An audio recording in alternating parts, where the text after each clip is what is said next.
Hello everyone, আসসালামু আলাইকুম। Recipes by Rabeya বসে থেকে আবার চলে আসলাম আজকে নতুন আরেকটা রেসিপি নিয়ে। তো আজকের রেসিপিটা হলো চিকেন পপকর্ন বানাবো। বাসায় কিভাবে চিকেন পপকর্ন বানানো যায় তো সেটাই আজকে আপনাদের সাথে শেয়ার করব। তো ভিডিওটা না টেনে পুরো ভিডিওটা দেখবেন, আশা করি ভালো লাগবে। আর যদি ভালো লাগে তাহলে অবশ্যই আমার ইউটিউব চ্যানেলটিকে সাবস্ক্রাইব করবেন এবং পাশে থাকবেন। এবং যারা আমার ফেসবুক পেজটি ফলো করেন নাই তারা অবশ্যই আমার ফেসবুক পেজটি ফলো করবেন এবং বেশি বেশি করে শেয়ার করবেন। তো প্রথমে আমার এখানে কিছুটা মরিচের গুঁড়া নিয়েছি এবং কিছুটা ধনিয়া গুঁড়া, কিছুটা জিরার গুঁড়া নিয়েছি। এরপরে কিছুটা গরম মশলার ফাঁকি নিয়েছি। এরপর আদা রসুন নিয়েছি পরিমাণ অনুযায়ী। তো এখানে আমি অল্প কিছু মুরগির মাংস নিয়েছি, আপনারা আপনাদের পরিমাণ অনুযায়ী দিবেন। তো এরপর এটাকে ভালো করে একটা চামচ দিয়ে নাড়াচাড়া করে মিক্স করে নিচ্ছি। এরপরে একটা ডিম দিয়ে দিব। এখানে আমি একটা ডিম ব্যবহার করেছি, আপনারা আপনাদের পরিমাণ অনুযায়ী ডিম ব্যবহার করবেন। তো এরপর এটাকে ভালো করে হাত দিয়ে মাখিয়ে নিব। এরপর একটা সাইড করে রাখবো। তো একটা সাইড করে রাখার আগে এখানে আমি কিছুটা সয়া সস ব্যবহার করেছি, এরপর কিছুটা টমেটো সস ব্যবহার করেছি। আপনারাও ট্রাই করবেন এইভাবে ফলো করার। যদি করেন অবশ্যই একবার হলো বাসায় ট্রাই করবেন এবং কেমন হয় অবশ্যই কমেন্ট বক্সে জানাবেন। তো এরপর এটাকে ভালো করে মিক্স করে এরপরে আমি এটাকে 5 মিনিটের মতো সাইড করে রাখবো।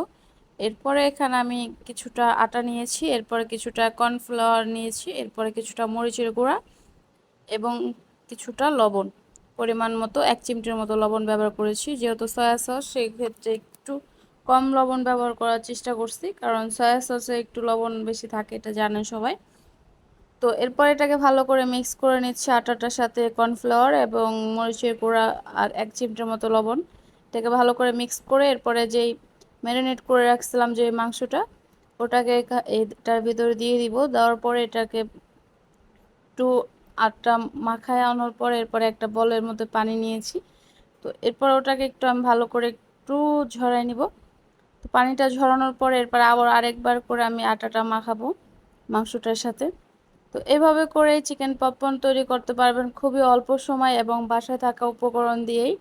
যদি আপনারা ট্রাই করেন অবশ্যই অবশ্যই কমেন্টে জানাবেন কেমন হয়েছে।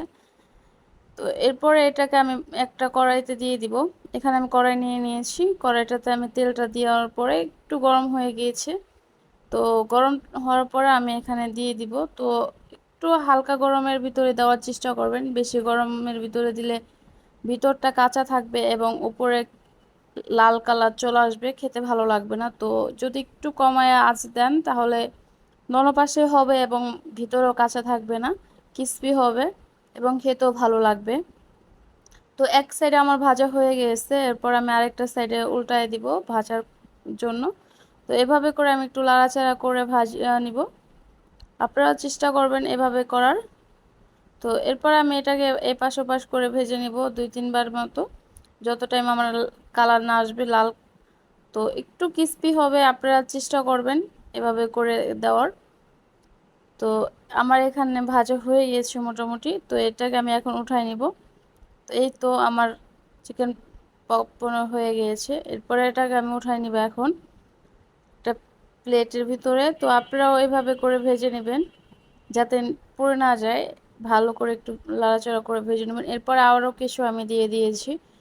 তো এরপর এটাকেও ভালো করে এপাশ ওপাশ করে লাড়াচাড়া করে নিব, লাড়াচাড়া করে দোনো সাইডে ভাজিয়ে করে নিব যাতে দোনো সাইডে ভালো একটা কালার আসে এবং ভিতরেও যাতে ভাজা হয়, কাঁচা না থাকে। তো এইভাবে করে আমি একটা চালনি নিয়ে এটাকে ভালো করে ভেজে নিয়েছি।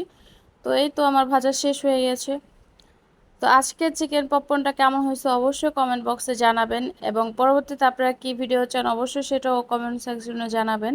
তো ভিডিওটা ভালো লাগলে অবশ্যই লাইক কমেন্ট শেয়ার করতে ভুলবেন না।